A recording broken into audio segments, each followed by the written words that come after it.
What's going on, everybody? Today we're meal prepping this creamy Tuscan chicken recipe with a side of roasted asparagus. It's got a ton of wonderful Italian flavors and nutritionally a good amount of protein at 56 grams, making it a great dish for those of you who are looking for higher protein recipes. So let's jump into how to make it. The first thing we'll do is get started with our asparagus. So we'll oil our baking tray here and then lay in roughly 1,300 grams of asparagus. And I went ahead and just cut the ends off the bottom of mine already.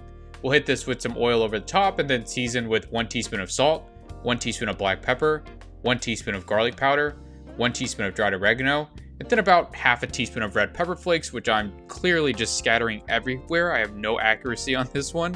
But you can certainly cook the asparagus in a skillet if you want. But I'm just going to bake mine at 475 degrees Fahrenheit for about 25 minutes or so. Alright, next we'll cook our chicken. I'm going to get a cast iron on medium-high heat, add a little bit of oil, and then go in with my chicken, for which I'm using in total roughly 1,000 grams today.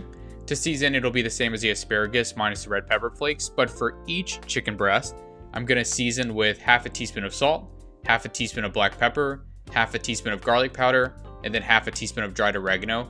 And then we'll just let these cook in the pan until they're done cooking, flipping back and forth during the process. And to be clear, that seasoning was for each chicken breast. So for the total amounts, which you'll see when I post the recipe, it'll end up being 2 teaspoons for each seasoning. But anyways, yeah, we'll just let this cook until they're cooked through to 165. And optionally, yeah, you can certainly put these in the oven with the asparagus to finish. But I need to cook my chicken in 2 batches, so to speed things up, I'm just going to cook it entirely in the pan. So once all of these are done, we'll remove them from the pan and then set them off to the side to a cutting board to slice up. Alright, now in the same pan, you can turn the heat to medium and then add a little bit more oil. And then we'll go in with 3 cloves of minced garlic. And as usual, we'll just let this toast for a couple of minutes or so, let it start to slightly brown. And once there, we'll go in with 282 grams of sliced cherry tomatoes. What I'm going to do here is very similar to what we did with the caprese pasta. We're just going to let them blister for a second. We're not trying to cook them down entirely. So just mix all of this together, and then we'll go in with 75 grams of spinach, which you can scale up or down depending on how much you like spinach. It's up to you. But before we add anything else, I'm going to give the spinach a little bit of time to shrink by continuously mixing everything together for a couple minutes.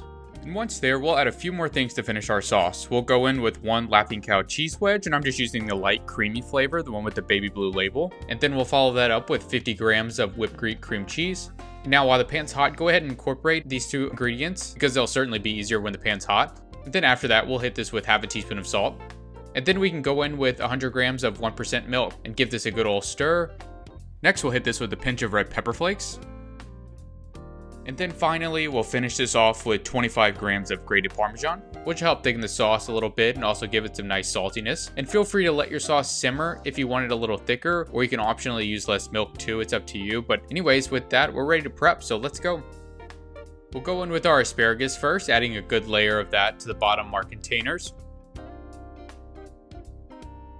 And then we'll follow this up with our chicken, which you can see I just sliced into strips, but as always, cut up however you want. I just prefer mine this way. And then next is the good stuff. We're going to spoon over all of our sauce over the top of our chicken, making sure we get every last bit of it because we don't want to leave any of that good flavor behind. And then the final thing I'm going to do is just hit this with the juice of a lemon wedge, which will really just brighten the dish and really bring out the flavors here. And just like that, you are meal prep for the week. Super easy and super delicious and healthy as well. A combination of things that are hard to beat. But thank you guys for watching. We enjoy making these videos and sharing these recipes, and we'll see you next week.